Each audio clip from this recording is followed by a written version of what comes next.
तो hello everyone. तो आज हम बात करेंगे फिजिक्स चैप्टर नंबर 1 फोर्स। तो ये रिवीजन सेशन चलेगा। तो देखिए हमें पढ़ना क्या है, बिना समय व्यर्थ किए हुए हम लोग बात करते हैं अपने मुद्दे पे।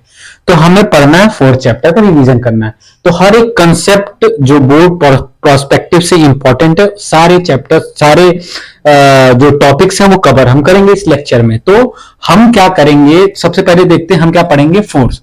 तो फोर्स जो है, फोर्स को आप सभी लोग अवेयर है, फोर्स होती क्या है। फोर्स मतलब एक तरीके से ताकत, जिसको हम अपनी नॉर्मल भाषा में जानते हैं क्या, ताकत।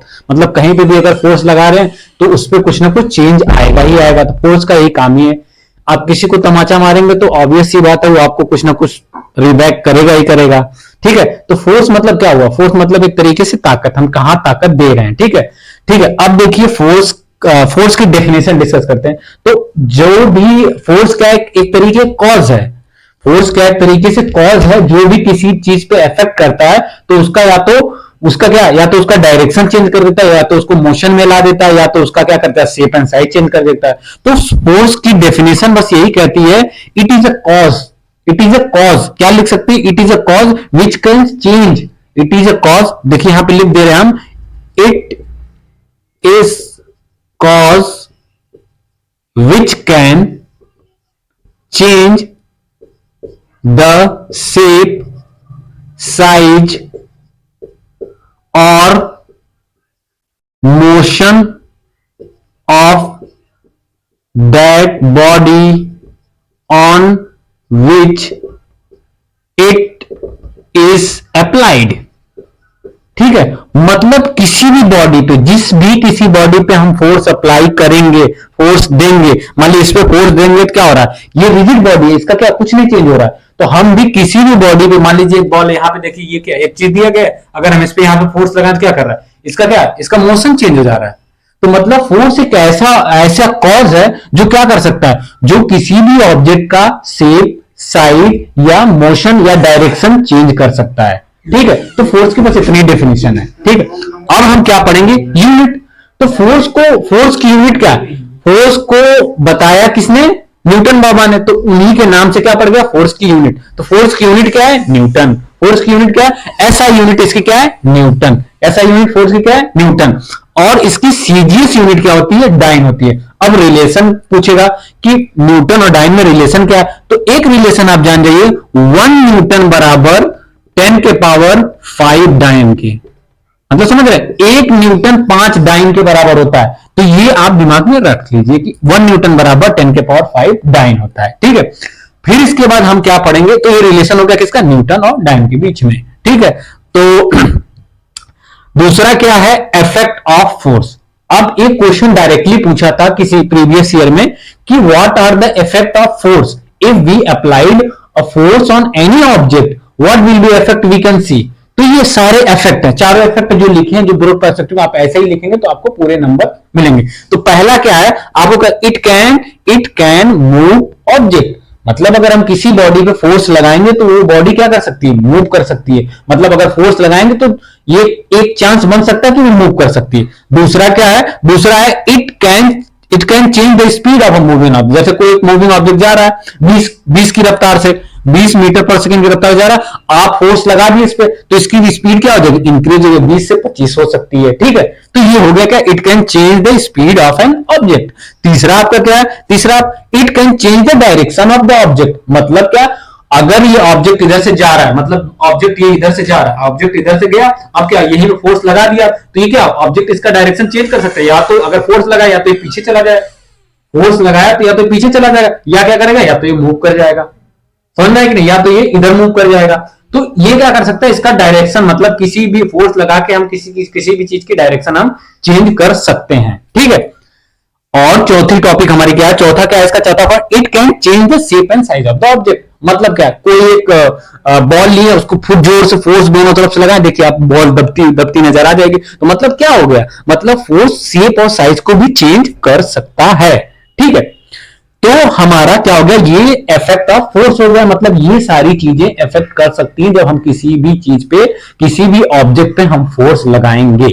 ठीक है, अगली टॉपिक हमारी क्या कहती है, रिजिड बॉडी। अब बताइए रिजिड बॉडी, आप भी तो रिजिड है, तो रिजिड मतलब क्या हो गया, अड़िक मतलब जो एकदम हिले ना, समझ रहे कि उस पर फोर्स लगाए, कुछ लगाइए। कुछ बच्चे ऐसे होते हैं जिस पर कितना चिल्ला दीजिए, कुछ भी कर दीजिए तो कोई इफेक्ट नहीं पड़ने वाला, वो पढ़ेंगे एग्जाम के एक दिन पहले ही। ठीक है, तो मतलब कहने का मतलब वो क्या है, रिजिड है कि हम पढ़ेंगे तो एग्जाम के एक दिन पहले, उसके पहले आप कुछ भी कह लीजिए, हमें कोई फर्क नहीं पड़ने वाला। ठीक है, तो वो क्या हो गया हमारा रिजिड बॉडी, वो क्या होगा, रिजिड होगा ना। तो रिजिड बॉडी भी उसी तरीके से होती है कि मतलब उस पर अगर हम फोर्स लगाएंगे उसका शेप साइज चेंज नहीं होने वाला, उसको हम क्या बोलेंगे, उसको हम बोलेंगे रिजिड बॉडी। ठीक है, तो ये हमारा रिजिड बॉडी का इट, देखिए इसका डेफिनेशन क्या लिखिए, it shape and size will remain the same force if force is applied on it. अगर हम उस पर फोर्स लगा रहे हैं उसका शेप और साइज चेंज नहीं होने वाला। हाँ ये कह सकते हैं उसका जो मोशन है वो चेंज हो सकता है, मतलब अगर रेस्ट पे है तो मूव करने लगेगी। ठीक है, रेस्ट पे है तो मूव करने, और मूव करे तो अपना डायरेक्शन चेंज कर लेगी, डायरेक्शन चेंज करने के लिए काम आता है। तो ये क्या काम करता है, ये सारी चीजें क्या है, रिजिड ऑब्जेक्ट की कंडीशन है। अगर रिजिड ऑब्जेक्ट नहीं है तो उसको दबा दिए तो क्या हो जाएगा, दब जाएगा, शेप चेंज हो जाएगा। तो मतलब ऐसा ऑब्जेक्ट जिसका शेप और साइज नहीं चेंज हो, जब उस पर हम क्या लगा रहे हैं, फोर्स लगा रहे हो तब। ठीक है, फिर अगली टॉपिक हमारी है types of motion by rigid body. कितने टाइप के मोशन कर सकती है एक रिजिड बॉडी, मतलब एक रिजिड बॉडी है तो कितने प्रकार के मोशन कर सकती है।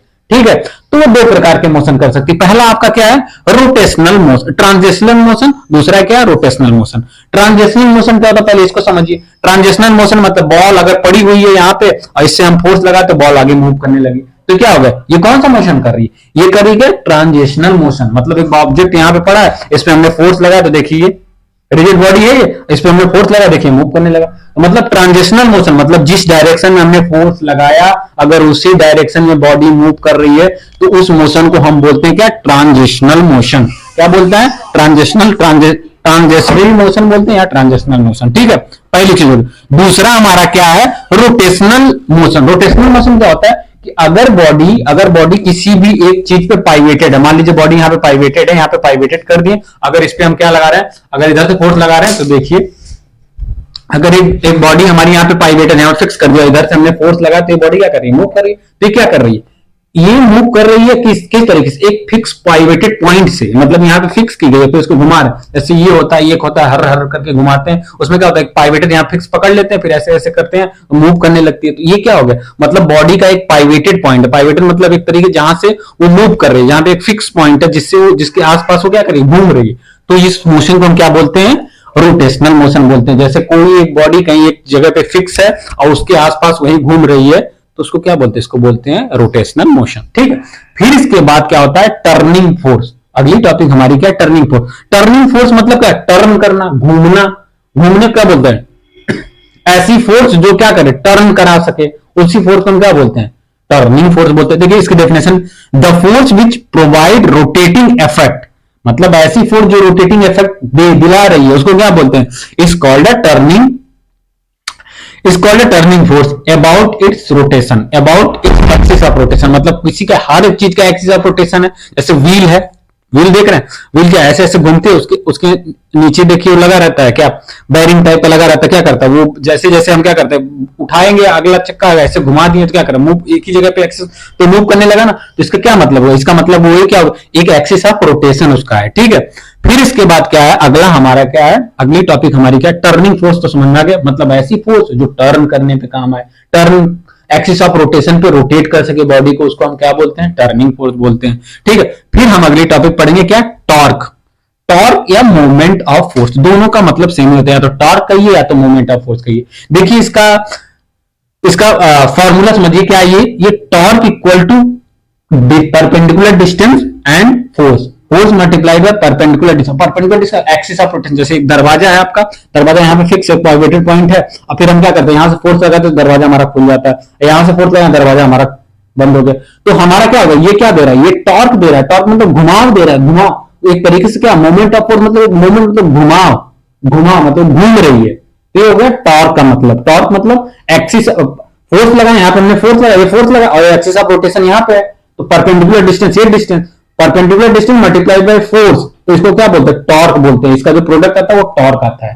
ठीक है, जैसे अपना दरवाजा, दरवाजे में देखिए वहां पे वो लगा रहता है एक्सिस ऑफ रोटेशन वहां पे, और हम यहाँ से दरवाजा ऐसे लगा के ऐसे बंद करते खोलते तो क्या होता है, टॉर्क होता है, एक टॉर्क तरीके से। क्या परपेंडिकुलर डिस्टेंस मतलब यहाँ पे लगा हुआ अपना क्या, रोटेटिंग, ऑब्जेक्ट जिससे रोटेट हो रहा है वहां से हम क्या करें, यहां से हम फोर्स लगा रहे हैं, और एक्सिस ऑफ रोटेशन, ये एक्सिस ऑफ रोटेशन से परपेंडिकुलर डिस्टेंस, और यहां से हमने फोर्स लगाया, तो ये हमने क्या दे दिया, हमें एक टॉर्क दे दिया। ठीक, टॉर्क मतलब यही होता है घुमाओ, या मूवमेंट ऑफ फोर्स मतलब एक तरीके से घुमाओ, टॉर्क मतलब भी घुमाओ ही होता है, दोनों का मतलब वही होता है। बस इसका मतलब ये होता है कि जहां हम फोर्स लगा रहे हैं उससे परपेंडिकुलर डिस्टेंस का प्रोडक्ट, उसको हम क्या बोलते हैं, उसको बोलते हैं टॉर्क। टॉर्क को हम टाउ बोलते हैं, इसको क्या बोलते हैं, टाउ बोलते हैं। ये क्या होता है, वेक्टर क्वांटिटी। क्या है, वेक्टर क्वांटिटी। कौन सी क्वांटिटी है, वेक्टर क्वांटिटी। जैसे फॉर एग्जांपल हमने फोर्स लगाया इधर, हमने फोर्स, दरवाजा है हमारा, ये हमारा दरवाजा है, तो हमने फोर्स लगाया इधर, तो क्या खुल गया, इधर ही गया ना। हमने फोर्स इधर लगाया और इधर फोर्स लगाया, इधर हो गया। तो मतलब क्या, जिस डायरेक्शन में हमने फोर्स लगाया उसी डायरेक्शन में क्या कर रहा है, मूव कर रहा है, मूवमेंट दे रहा है हमको। ठीक है, तो ये क्या है, वेक्टर क्वांटिटी। और इसको समझ लीजिए क्या है, फोर्स भी क्या है, वेक्टर क्वांटिटी है। ठीक है, जिस क्वांटिटी के पास डायरेक्शन होता है, डायरेक्शन होता है उसे हम क्या बोलते हैं, वेक्टर क्वांटिटी। जिसके पास डायरेक्शन नहीं होता है उसको हम स्केलर क्वांटिटी बोलते हैं। ठीक है, फिर इसके बाद क्या, 1 न्यूटन में, अब इसकी यूनिट देख लीजिए। अब देखिए कैसे समझने की कोशिश करिए। क्या है, torque equal to perpendicular distance from the axis of rotation into force. Force की यूनिट क्या है, न्यूटन, और परपेंडिकुलर डिस्टेंस अगर मीटर में लेंगे तो न्यूटन। 1 न्यूटन मीटर बराबर क्या हो जाएगा, हमने बताया था आपको 1 न्यूटन बराबर इक्वल टू 10 के पावर 5 डाइन होता है। तो 1 न्यूटन बराबर 10 के पावर 5। 1 न्यूटन मीटर, मीटर मतलब मीटर में कितना सेंटीमीटर होता है, 100 सेंटीमीटर। तो 2 मल्टीप्लाई करेंगे तो 100 क्या हो जाएगा, 100 अब 10 के पावर 5 मल्टीप्लाइड बाई 100 करेंगे तो 10 के पावर 2, अब पावर ऐड होगा 10 के पावर 7 डाइन सेंटीमीटर। तो ये इंपॉर्टेंट है। क्या है, ये इंपॉर्टेंट है। 1 न्यूटन मीटर बराबर 10 के पावर 7 डाइन सेंटीमीटर। 1 उसी तरीके से 1 kgf kilogram metre equal to 9.8 newton metre. 1 GF बराबर, जीएफ सेंटीमीटर बराबर होता है 980 डाइन सेंटीमीटर। ये आपको थोड़ा सा ध्यान रखना है इस चीज को। ठीक है, फिर इसके बाद क्या है, clockwise and anti clockwise movement. मतलब क्लॉकवाइज मतलब क्लॉकवाइज मूवमेंट कर रहा है, मतलब ऐसा फोर्स हम लगा रहे हैं जो क्लॉकवाइज मूवमेंट कर रहा है। फॉर एग्जांपल देखिए, आप यहाँ पे कर रहे हैं, जैसे एक व्हील है और पाइवेटेड पॉइंट इसका है एक्सिस पर। अगर इधर से आप फोर्स लगा रहे हैं तो मूवमेंट क्या करेगा, इधर करेगा, इधर करेगा, ऐसे ऐसे करेगा। अगर ऐसे ऐसे बार बार इधर फोर्स लगा रहे हैं, इस पे लगा रहे हैं तो क्या करेगा, ये तरीके, ये मूवमेंट जो है क्या है, क्लॉकवाइज मूवमेंट है। अब अगर उसके नीचे से फोर्स लगा रहे हैं, अब यहां से फोर्स लगाएंगे तो क्या करेगा, इधर मूव करने लगेगा, तो इसको हम क्या बोलेंगे, एंटी क्लॉकवाइज मूवमेंट। तो ये क्या हो गया, ये क्लॉकवाइज मूवमेंट हो गया, ये एंटी क्लॉकवाइज मूवमेंट हो गया। ठीक है, ठीक, क्या बात करेंगे, हम बात करेंगे किसमें, common example of movement of force. Common example of movement of force. तो मूवमेंट ऑफ फोर्स जो हम पढ़े थे, मूवमेंट ऑफ फोर्स, उसका कॉमन एग्जांपल कौन कौन सा है। तो कॉमन एग्जांपल जैसे डायरेक्टली क्वेश्चन पूछ देता है, write down the common example of movement of force.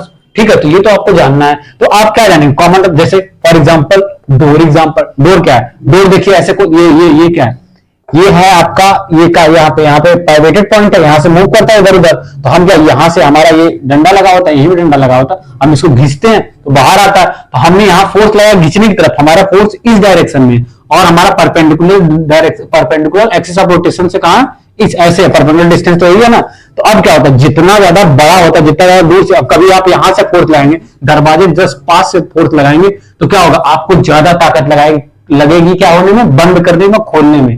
ठीक है, और जितना ही दूर आप लगाएंगे ताकत, यहाँ पे देखिए हैंडल इसलिए हमेशा क्या हो, दूर में, तो गे के किनारे बना रहता है। तो किनारे से क्या होता है, force into perpendicular, torque equal to force into perpendicular distance from the axis of rotation. ये क्या हो जाता है, इससे टॉर्क हमारा क्या हो जाता है, टॉर्क हमारा जितना ज्यादा डिस्टेंस, परपेंडिकुलर डिस्टेंस जितना ज्यादा उतना कम क्या होगा, जितना ज्यादा रहेगा उतना ज्यादा क्या होगा, टॉर्क, उतना ज्यादा टॉर्क होगा, उतना ज्यादा टॉर्क मतलब उतना कम फोर्स लगेगी। तो मतलब जितना पास रहता है, ये जितना पास रहेगा उतना ज्यादा फोर्स लगेगी, जितना ही दूर बना रहता है उतना ही क्या होता है, कम फोर्स लगती है। ठीक है, तो ये हमारा एग्जांपल हो गया किसका, कॉमन एग्जांपल किसका, वो मूवमेंट ऑफ फोर्स का। वो भी तो मूवमेंट ही कर रहा है ना, मूवमेंट क्या कर रहा है, घुमाव ही ले रहा है, घुमाव ले रहा है। हमने फोर्स लगाया, perpendicular distance axis of rotation से इतना दूर है, हमने यहाँ फोर्स लगाया तो क्या हो रहा है, घूम गया, दरवाजा खुल गया या बंद हो गया, घींच लिए अपनी तरफ फोर्स किया तो बंद हो गया।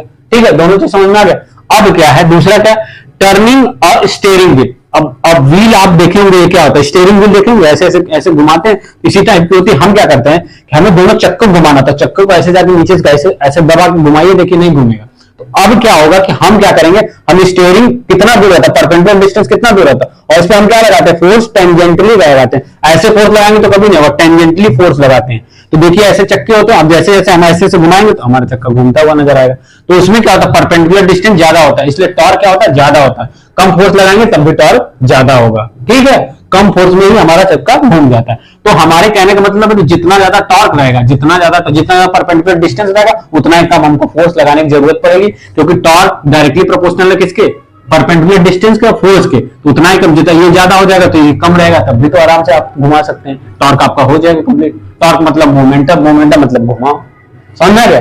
अब क्या है, और क्या चीज देखें, और व्हील हम देखते हैं। व्हील में क्या होता है, हम चाहते तो वही पैंडल नहीं बना देते, ये ऐसे ही आता है, इसी में पैंडल बना घुमाते, लेकिन हम क्या होता है, पैंडल बनाते हैं, परपेंडिकुलर डिस्टेंस बनता है, तो इससे क्या होता है, हमें फोर्स कम लगानी पड़ती है, हमारी व्हील आसानी से घूमती है, बड़ी वाली। ठीक है, समझ में कि नहीं, ये कंसेप्ट बस इतना समझिए कि परपेंडिकुलर डिस्टेंस क्या होता है, ये ज्यादा रहता है, ये परमानेंट डिस्टेंस बनाते हैं ताकि हमें क्या करना पड़े, फोर्स, हमारा मोमेंटम जल्दी से घूम जाए, मोमेंटम हो जाए, मोमेंटम लगाने में फोर्स की कम जरूरत पड़े, फोर्स कम लगाएं, मैक्सिमम फोर्स हम कम लगाएं ताकि हम थके जल्दी नहीं।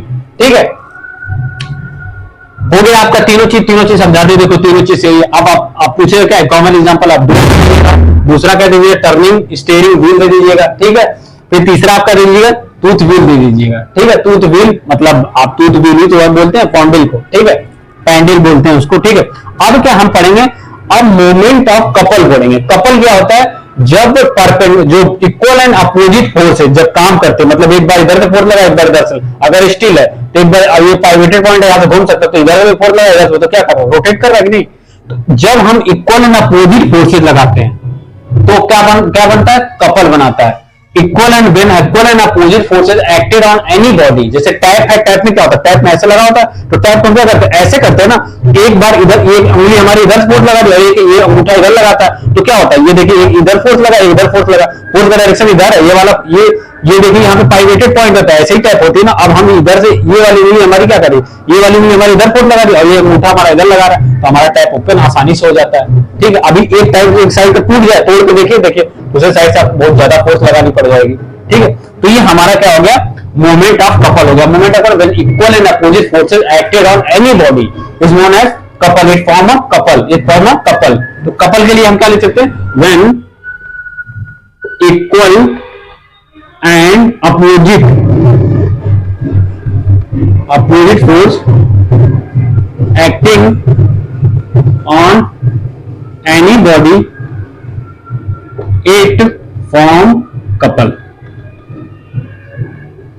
ठीक है, जब इक्वल एंड अपोजिट फोर्स किसी भी बॉडी पे लगती है तो वो फॉर्म क्या कर देती है, कपल फॉर्म करती है। ठीक है, अब हमारा क्या हो गया, जैसे फॉर एग्जांपल क्या होगा, जैसे यहां पे देखिए क्या है, ये हमारा एक तरीके से एक स्ट्रिंग ले लिए। अब क्या कर रहे हैं, हम इधर से फोर्स लगा रहे हैं नीचे और इधर से फोर्स लगा रहे हैं, और यहाँ पे क्या है, ये फिक्स पॉइंट है। देखिएगा अगर हम इधर बीच में पाइवेटेड पॉइंट तो क्या करेगा, ऐसे मूव कर जाएगा। अगर ये फिक्स पॉइंट नहीं है तो ना ये ऊपर फोर्स, जितना फोर्स ऊपर लगा उतना फोर्स नीचे, ये नहीं इधर नीचे मूव करेगा ना ऊपर, ये खड़ा रहेगा। समझ में आ रहा है कि नहीं। अब क्या हो गया, इसकी यूनिट क्या होगी, इसकी यूनिट भी क्या होती है, न्यूटन मीटर होती है। क्या होती है इसकी यूनिट, न्यूटन मीटर होती है। इसकी यूनिट क्या होती है, न्यूटन मीटर, क्योंकि न्यूटन फोर्स लगा रहे हैं और डिस्टेंस भी तो वही देख रहे हैं। ठीक है, अब हमारा क्या, अगली हमारी टॉपिक है, इसमें क्या होता है, मोमेंट ऑफ कपल तो आप बता दिए। ठीक, अब क्या होता है, स्टैटिक इक्विलिब्रियम। अगला चीज हमारा क्या है, स्टैटिक इक्विलिब्रियम। ठीक है, इक्विलिब्रियम तीन टाइप का होता है। इक्विलिब्रियम मतलब समझिए समतल, एक तरीके से इक्वल, इक्वल आ गया। इक्विलिब्रियम मतलब क्या, इक्वल, एक तरीके से इक्वल है उसमें कुछ ना कुछ। अब समझिए क्या इक्वल है, इक्विलिब्रियम ऑफ एन ऑब्जेक्ट, किसी ऑब्जेक्ट को कैसे हम मानेंगे इक्विलिब्रियम में है। और इसमें भी तीन टाइप के होते हैं, कौन कौन से थे, static equilibrium, dynamic equilibrium, neutral equilibrium. देखो तीनों चीज को हम समझाएंगे, क्या होता है स्टैटिक इक्विलिब्रियम क्या होता है, और डायनेमिक इक्विलिब्रियम क्या होता है, न्यूट्रल इक्विलिब्रियम क्या होता है। स्टैटिक इक्विलिब्रियम उस ऑब्जेक्ट कहते हैं जो क्या करे, अपने इक्विलिब्रियम पोजीशन से, मान अपनी मेन पोजीशन, मान लो कोई ऑब्जेक्ट, जैसे मान लीजिए एक रबर है, रबर को यही ऐसे ऐसे छोड़े, ऐसे है पकड़ा हुआ रबर, मान लीजिए रबर है, अगर हम इसको खींच के ताने यहाँ पे फोर्स इधर लगाए तो ये तन जाएगा, बड़ा हो जाएगा। अब क्या करिए, अगर यहाँ से छोड़ दिए फोर्स लगा तो क्या करें, अपनी इनिशियल पोजीशन पे आ जाएगा। तो इसको हम क्या बोलते हैं, इसको बोलते हैं स्टैटिक इक्विलिब्रियम। क्या बोलते हैं, स्टैटिक इक्विलिब्रियम। मतलब when an object,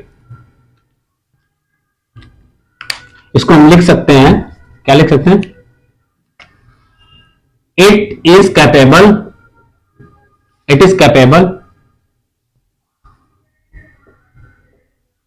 capable to come back to its initial position.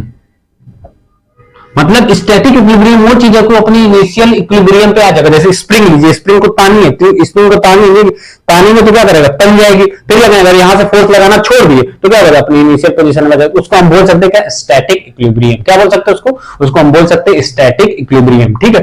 दूसरा हमारा क्या, डायनेमिक इक्विलिब्रियम। मतलब क्या कि अगर ऑब्जेक्ट कैपेबल नहीं है अपने ओरिजिनल पोजीशन वाले इनिशियल पोजीशन पे आने, मान लीजिए कोई वायर है उसको तान दीजिए, तन जाएगा, वैसे ही पड़ा रहेगा, तो उसको क्या बोलते हैं, उसको बोलते हैं डायनेमिक इक्विलिब्रियम। क्या बोलते हैं उसको बोलते हैं हम डायनेमिक इक्विलिब्रियम। न्यूट्रल इक्विलिब्रियम क्या होता है, न्यूट्रल इक्विलिब्रियम होता है कि जो क्या करे, it is not capable to come back to its initial position. ठीक है, ये आपका हो गया किसकी डेफिनेशन, डायनेमिक इक्विलिब्रियम की डेफिनेशन हो गई। अब न्यूट्रल इक्विलिब्रियम क्या है, न्यूट्रल इक्विलिब्रियम ये कहता है कि वो ना उस पर फोर्स लगाएंगे, ना वो मूव करेगा, ना अपने इनिशियल पोजीशन को छोड़ता ही नहीं, मतलब ना अपने इनिशियल पोजीशन में छोड़ेगा, अगर छोड़ भी दिया तो अगर उसको न्यूट्रल मतलब एक तरीके से वो न कुछ नहीं करेगा। क्या नहीं करेगा, कुछ नहीं करेगा, ना इधर करेगा, ना इधर जाएगा, ना उधर जाएगा। फॉर एग्जाम्पल, जैसे कि आप एग्जाम्पल में आप देख लीजिए, जैसे कोई एक ऑब्जेक्ट आप लिए हैं, जैसे एक प्लेनेट है, प्लेनेट रिवॉल्व कर रहा है किसके अराउंड, अगर उसको चाहेंगे आप उसका अपना अपना ऑर्बिट छोड़ के दूसरी जगह जाएगा, नहीं जाएगा ना, तो क्या न्यूट्रल इक्विलिब्रियम है। कौन सा न्यूट्रल, उस पर कितना फोर्स लगा दे वो मूव करेगा, नहीं मूव करेगा, वो अपने ही विरुद्ध मूव कर रहा है। तो इसका मतलब क्या, वो न्यूट्रल है, मतलब वो कहीं नहीं जा रहा है। न्यूट्रल इक्विलिब्रियम मतलब वो अपना पोजीशन चेंज करेगा ही नहीं करेगा। ठीक है, न्यूट्रल इक्विलिब्रियम मतलब अगर वो कह सकते हैं कि अगर वो ऑब्जेक्ट को कहीं से एक जगह से दूसरी जगह लगे, मतलब एक जगह से मतलब उसमें फोर्स लगाएं, बहुत फोर्स लगाएं इस ऑब्जेक्ट पे, अगर हम फोर्स लगा रहे हैं तो न्यूट्रल इक्विलिब्रियम मतलब क्या करेगा, वो कहीं और उस पर फोर्स लगाए तो मूव ना करेगा, ना वो अपनी इनिशियल पोजीशन छोड़ेगा नहीं, बस वो अपनी इनिशियल पोजीशन पे स्टक रहेगा, न्यूट्रल है, वो भी नहीं करेगा। ठीक है, तो ये इसका मतलब क्या होगा, it does not change its position. क्या करोगे, it does not change its position। इसको क्या बोलते हैं, न्यूट्रल इक्विलिब्रियम कहते हैं। तो इक्विलिब्रियम में तीनों चीज आपको ध्यान में रखनी है, कौन से, स्टैटिक, डायनेमिक और न्यूट्रल इक्विलिब्रियम। क्या बोलते हैं इसको, न्यूट्रल इक्विलिब्रियम। ठीक है, अब हमारा क्या है, तीसरा हमारी टॉपिक है कि principal of momentum. Principal of momentum क्या कहता है, प्रिंसिपल ऑफ मोमेंटम यही कहता है आपको कि sum of clockwise momentum is equal to the sum of anti clockwise momentum. इसका कंसेप्ट समझिए, मतलब जितना क्लॉकवाइज मूवमेंट कर रही है बॉडी उतना ही एंटी क्लॉकवाइज मूवमेंट कर रही है बॉडी। फॉर एग्जांपल, जैसे आप समझिए कि अगर एक तरीके से व्हील लीजिए, व्हील में क्या हो रहा है, अगर आपने एक तरीके से आपको हम एग्जांपल दे रहे हैं, एग्जांपल में जैसे आप समझिए कि sum of clockwise momentum equal to sum of anti clockwise momentum. जैसे टैप लिए आप, ठीक है, टैप का एग्जांपल लीजिए, ज्यादा बेहतर समझेंगे। आपने एक तरफ इधर फोर्स किया, तो इधर फोर्स लगाया, ये यहां से मूवमेंट कर रहा है, क्या कर रहा है, इधर से फोर्स किए, आप फोर्स इधर से लगाएं और एक बार इधर से फोर्स लगा, एक फोर्स इधर से लगाएं, क्योंकि आप ऐसे ही खोलते हैं ना, तो जब आप फोर्स इधर से लगा रहे हैं तो फोर्स इधर लग रही है और इधर भी फोर्स लग रही है। एक्सिस ऑफ रोटेशन यहाँ पे, तो perpendicular distance from the axis of rotation ये हो गया, इसका हो गया, ये हुआ कि नहीं। तो जितना ये क्या कर रहा है, ये इधर मूवमेंट कर रहा है और ये इधर मूवमेंट कर रहा है, ये दोनों एक दूसरे के अपोजिट मोमेंटम कर रहे हैं। इसका momentum perpendicular distance force into perpendicular, इसका क्या हो जाएगा, फोर्स इंटू परपेंडिकुलर डिस्टेंस, इधर वाला उस डायरेक्शन में, और इसका क्या हो जाएगा, फोर्स इंटू परपेंडिकुलर डिस्टेंस इधर वाला इस डायरेक्शन, अपोजिट डायरेक्शन, एक पॉजिटिव रहेगा तो एक नेगेटिव रहेगा। तो क्या हो जाएगा, ये दोनों क्या होंगे, एक दूसरे के क्या होंगे, बराबर होंगे। तो ये क्या कहता है, principle of momentum, sum of clockwise momentum. तो ये हो गया क्लॉकवाइज, जो कि ऐसे ऐसे जा रहा है, एंटी क्लॉकवाइज ये क्या हो जाएगा, ये हो गया ऐसे गया और ये ऐसे आया। तो क्या होगा, एक तरीके से आप ये कह सकते हैं कि ये ऐसे गया, इसका मोमेंटम इधर और इसका मोमेंटम जो है इस साइड जा रहा है और इसका मोमेंटम इस साइड जा रहा है। तो इसका मोमेंटम ऐसे ऐसे गया, तो एंटी क्लॉकवाइज, क्लॉकवाइज में ऐसे गया। एक तरीके से, एक मिनट रुक जाइए, थोड़ा एक कंफ्यूजन हो गया यहाँ पे यार, थोड़ा सा कट करना पड़ेगा, थोड़ा सा कट करना पड़ेगा भाई मेरे।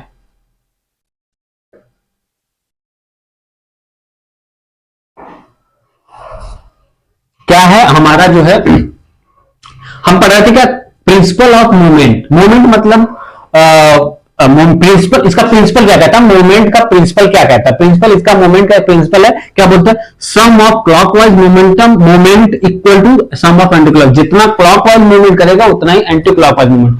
ये ऐसे गया, ये ऐसे आ रहा, तो मतलब ये एक दूसरे के अपोजिट है, जितना क्लॉकवाइज में जाएगा उतना एंटी क्लॉकवाइज में जाएगा। ठीक है, तो ये हो गया clock principal of momentum. Momentum का जितना क्लॉकवाइज जाएगा उतना एंटी क्लॉकवाइज भी जाएगा।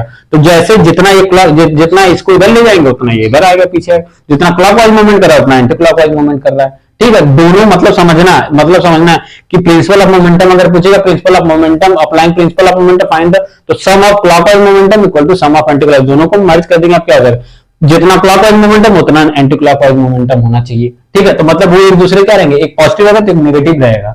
ठीक है, अब क्या है concept of centre of gravity. Concept of centre of gravity होता क्या, मतलब अब जैसे कोई एक ऑब्जेक्ट लीजिए, ये ऑब्जेक्ट दिख रहा है, ये मार्कर है, तो मार्कर का भी एक सेंटर ऑफ ग्रेविटी होगा। मतलब सेंटर ऑफ क्या, सेंटर ऑफ ग्रेविटी होगा, एक ऐसी पॉइंट होगी जहां पे इसके पूरे बॉडी का मास, ये पूरा मास देख रहे हैं, इसका मॉड वहां पे क्या होगा, वहीं पे कंसंट्रेट होगा, जैसे कंस्ट्रेंट होगा। जैसे अब हम इसका ढूंढ रहे हैं कहां सेंटर ऑफ ग्रेविटी हो सकता है, ऐसी जगह इसका होगा जहां पे क्या होगा, ये देखिए मूव कर जा रहा है, ये देखिए एक मिनट रुक जाइए। ठीक है, ये देखिए ये पोजीशन क्या है, इसका क्या है, ये यहाँ इसका मास और इसका मास कांस्टेंट इस पोजीशन पे, इसका सेंटर ऑफ ग्रेविटी हम बोल सकते हैं यहाँ है। मतलब एक ऐसी पोजीशन जहां पे उसका बॉडी का पूरा मास एज्यूम्ड किया जाता है, क्या वहां पे कांस्टेंट जगह पे फिक्स है। तो इसी का डेफिनेशन क्या है, centre of gravity it is the point at which whole body is suppose to be act. मतलब इस पूरे बॉडी को सपोज किया जाता है कि वहां पे वो एक्ट कर रही है, वहां पे कांस्टेंट, वहां से कनेक्टेड है, वहां पे क्या एक्ट कर रही है, वहां पे कनेक्टेड है। जैसे अभी यहाँ पे बताया ना कि यहाँ पे क्या होगा, ये देखिए सेंटर ऑफ ग्रेविटी इसका होगा कि नहीं, ये देखिए सेंटर ऑफ ग्रेविटी इसका हुआ, तो ये एक सेंटर ऑफ ग्रेविटी मतलब यार इसका पूरे का मास, ये जो पूरा पूरा पूरा मार्कर, इसका मास यहाँ पे इस पॉइंट पे क्या कांस्टेंट है, उसी को क्या बोलते हैं सेंटर ऑफ ग्रेविटी। तो it is the point at which whole body suppose to act, it may be inside the body और it may be outside the body. ये जो इंपॉर्टेंट है, या तो ये इनसाइड द बॉडी हो या तो आउटसाइड द बॉडी। जैसे फॉर एग्जांपल रिंग लेंगे, तो रिंग को कहीं से भी पकड़ेंगे, कहीं से भी रखेंगे तो उस तरीके से नहीं टिकेगी। अब क्या होगा, रिंग के बीचों बीच में, जैसे अब देखिए कोई एग्जांपल, जैसे एक रॉड लिए, तो रॉड के सेंटर में जो सिमेट्रिकल सेंटर जहां पे होता है, वहीं पे क्या होता है, रॉड को ऐसे सिमेट्री में तोड़ेंगे दो पार्ट, तो उसका जो सेंटर होगा वहीं पे क्या होगा, इसका सेंटर ऑफ ग्रेविटी हो गया। एक सर्किल लिए, रिंग लिए, रिंग में क्या होता है सेंटर में। ठीक है, इसी तरीके से एक क्यूबिकल बॉक्स लिए या रेक्टेंगुलर ट्रायंगुलर लेमिना लिए, ये लिए, इसमें क्या होता है, हम बोले तो सेंटर ऑफ ग्रेविटी, सेंटर इसका कैसे फाइंड किया जाता है, तीनों एंगल को बाइसेक्ट कराइए, देखिए ये हो गया। तो ये समझिए क्या ये हो गया सेंटर ऑफ ग्रेविटी हुई। सेंटर ऑफ ग्रेविटी मतलब it is a point at which whole body mass suppose to act, whole body mass suppose to act on that body. तो पूरा कंप्लीट चैप्टर बस इतना ही है। Thank you.